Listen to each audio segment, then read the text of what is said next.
Hello again and welcome back. I'm Professor Peter Jonason, your stylish scientist, and I want to talk about something personal today. Something that you've probably experienced, if I'm honest. It's that we get into really strange arguments with people. And it's like we just can't get along, right? We just can't see eye to eye on even the simplest things, right? About COVID, about diets, about anything. Uh, my experience is akin to this Australian, I think he's Australian, comedian Tim Minchin. And he has this routine called Storm. And I welcome you to go and watch it. I think it's hilarious. But if you want to understand how I experience arguments or sometimes conversations with friends, it's very similar to this experience. And it's something like somebody is saying some nonsense, something, whatever it is, about tarot cards or whatever it is, right? And either I'm keeping my mouth shut, biting my tongue, and like, right? Or maybe I've had a bit too much wine, and I just can't take any more the stream of bullshit coming out of someone's mouth, that I just call it out and say, this is ridiculous. Like, you don't get to just say things without consequence. You don't get to just make up nonsense, right? So, but why do I feel that way? Well, if you know me, some of you are going to say, "Oh, well, professor, that's because you're an asshole." And okay, fair enough. I know that I am. There's no question that I am. But the question is, well, what makes me an asshole, right? What is it about me or other people who get into these situations that you'd say, that person is an asshole? And that's what we're going to talk about a little bit today. There's even a book called Assholes, a Theory, which is not related to this particular point I'm going to make, but it's quite a good book, actually. So the lazy explanation about why I and other people are quote-unquote assholes is our personality. Right? Oh, well, you're disagreeable, you're narcissistic, right? But this is a little bit like ad hominem attacks, right? It's like if someone said to me, oh, well, it's just because you're closed-minded. I don't think I'm closed-minded at all. In fact, all I require is just show me some proof, right? That's it, show me some proof. That's my approach to the world, is show me the proof. You want to make a claim? Show me the proof. The burden of proof is always on the claimant, right? To show that something exists. It's not my responsibility to show you that something doesn't exist. You cannot prove that something doesn't exist. You cannot prove a negative, right? You can only prove a positive. Yeah? But people don't get this little tricky here. Okay? So the personality side is one explanation. Don't get excited. This is just tonic water. The other side of the psychology mindset would be that it's context. Oh, well, maybe he had a bad day. Maybe he drank too much. Maybe it's hot out. These kinds of things, right? In both cases, they rob you of agency as explanations, and they're a little bit insulting as well. And I don't think they are sufficient. Because what this comes down to instead, I think, is we use different systems to derive truth, to decide what's true in the world and what's not true in the world. I think there are probably only three systems like here, right? I think there are only these three. There's religion, revelation, scripture, right? This is an ancient system, an ancient way of reducing uncertainty in the world and offering you explanations about why things happen to good people, for example. The second of these is the philosopher, right? The philosopher is operating under a framework that allows her or him to interpret reality.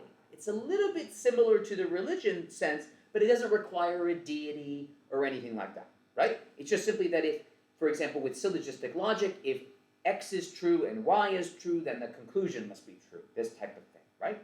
Or other frameworks like Schopenhauer or Descartes or whatever, right?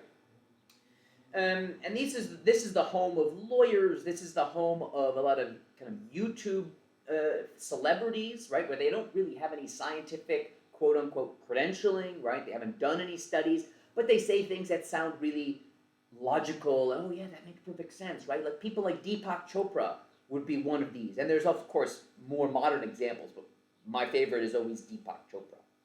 The kind of snake oil salesman, charlatan, telling you things that sound good, right? It makes sense, until you scratch the surface a little bit.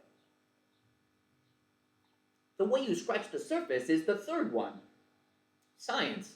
Science is about calling bullshit on the stuff that people say, right? And so it's like, okay, well, where's the proof for that? Show me the empirical data, not 5 people that you believe. Show me 200 people, 500 people, 1,000 people. Show me an experiment. Show me good correlational evidence, okay? The scientist is a freak a little bit in terms of how he or she interprets the world. Indeed, the majority of people will find themselves in the world, will find themselves in the religious group, right? And that's a sufficient explanation for most people. Moving up from there is the logical people, the philosopher people, right? This is a small group also, but now we have most of the whole population being taken up. And then we move on to the last group, the smallest group, the weirdos like me, the scientists. And I don't mean scientists like doing science, I mean scientists like how their brain works, how they process the world, right? These are people who are often a bit neurodivergent, okay? And that neurodivergence, as in they're diverging from other people, that weirdness about them, and I don't mean weird in a bad way here, I mean weird as in different, is why these conflicts exist, and maybe even why these people hang out with one another, because they just get each other, right? This is why academics might like going to conferences, because there's people there who think like they do, of course, right? And so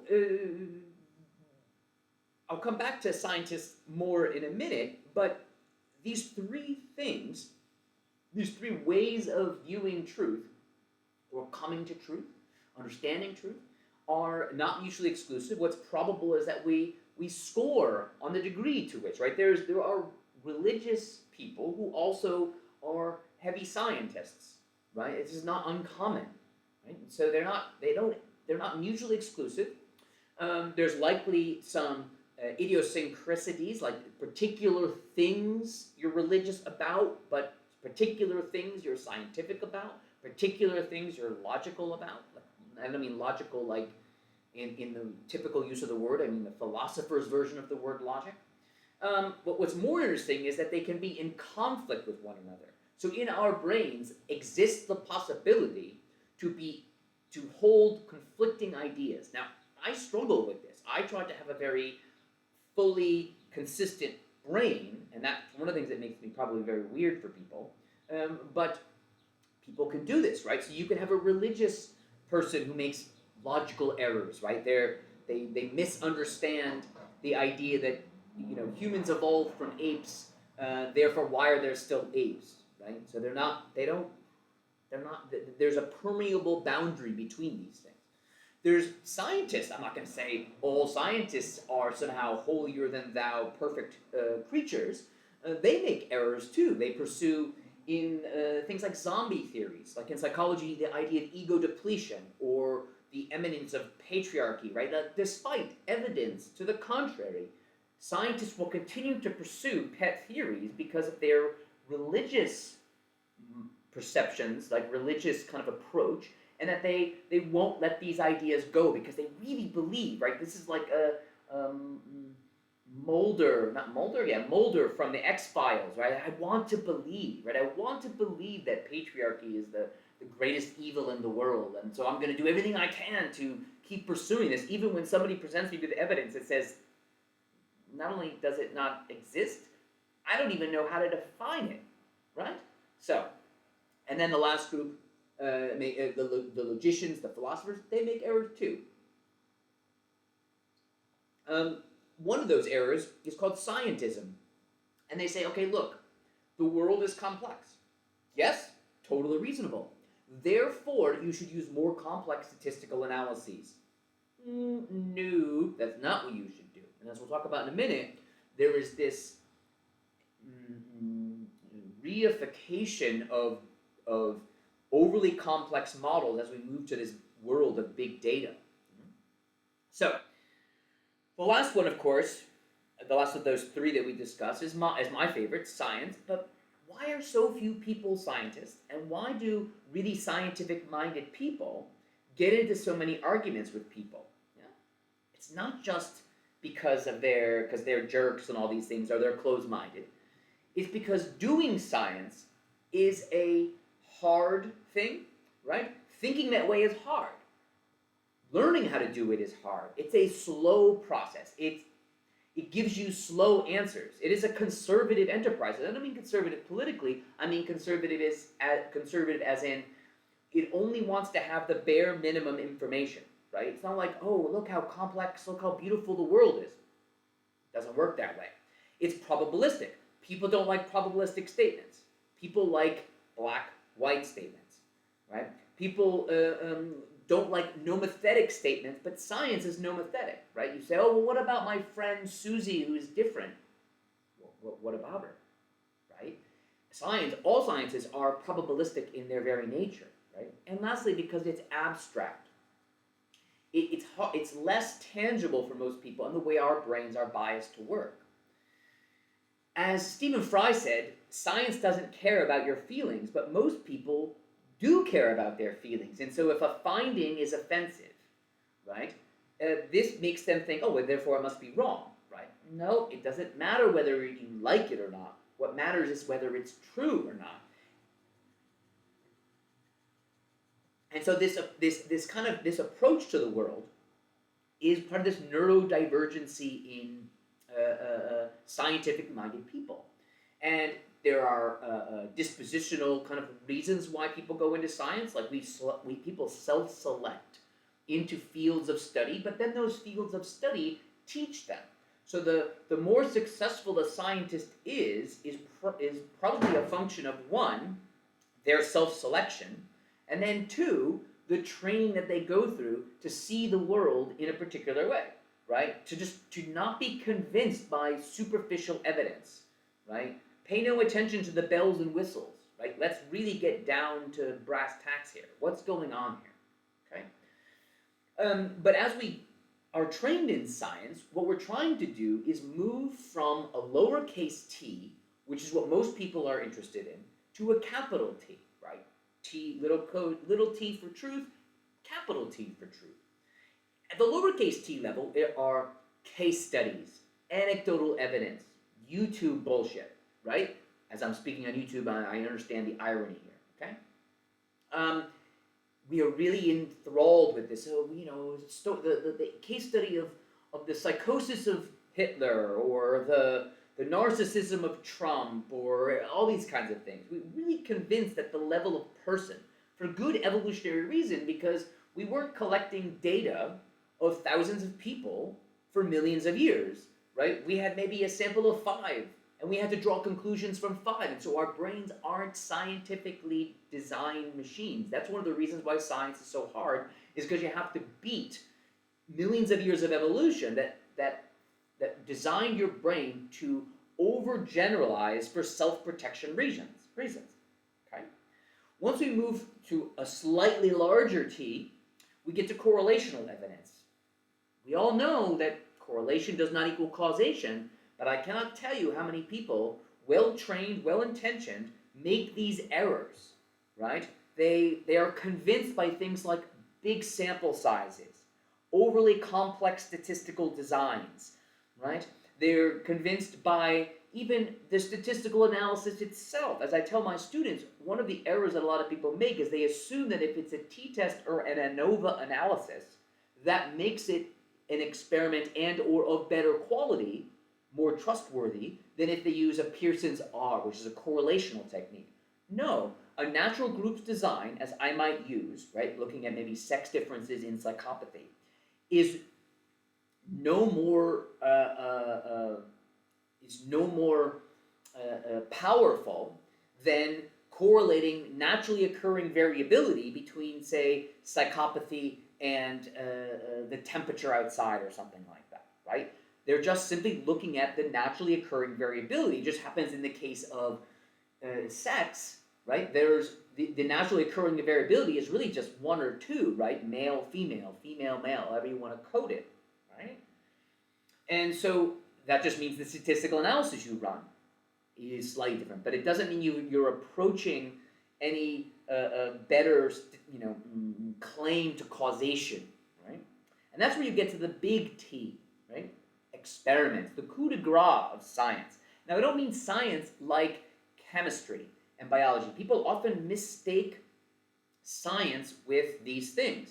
Science is a method of deriving truth, right? It can be used in anything, whether it's your personal life or it is in your research. So you can be an unscientific chemist, and you could be a scientific chemist. You could be an unscientific psychologist, and you could be a scientific psychologist. Now, admittedly, there's probably a lot more unscientific psychologists out there than there are unscientific chemists, but that's neither here nor there. In experimentation, and I don't mean experiments like you experimented on different flavors for food either, by the way.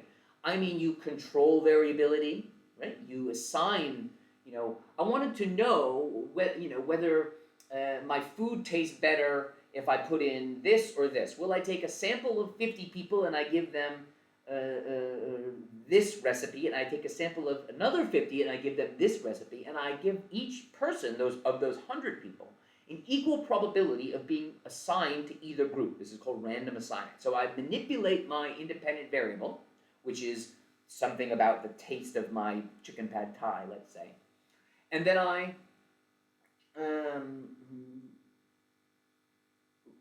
randomly assign people, so the equal probability of being assigned to each. This is meant to reduce other sources of variability. Indeed, that's where good science is meant to go, is the isolation of variables to say, look, this doesn't matter, this does matter. So in a strict Popperian sense, what you should be doing is moving towards a place where you're eliminating bad hypotheses, right?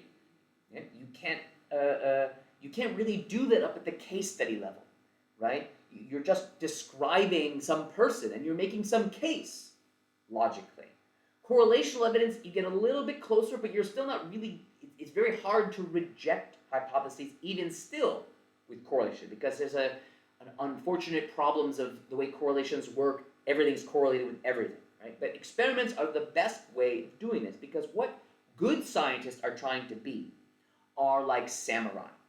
They're trying to get rid of all the extra nonsense, right? They're trying to say, this doesn't matter, this doesn't matter, this doesn't matter. There's many hypotheses in the world. Many things make sense.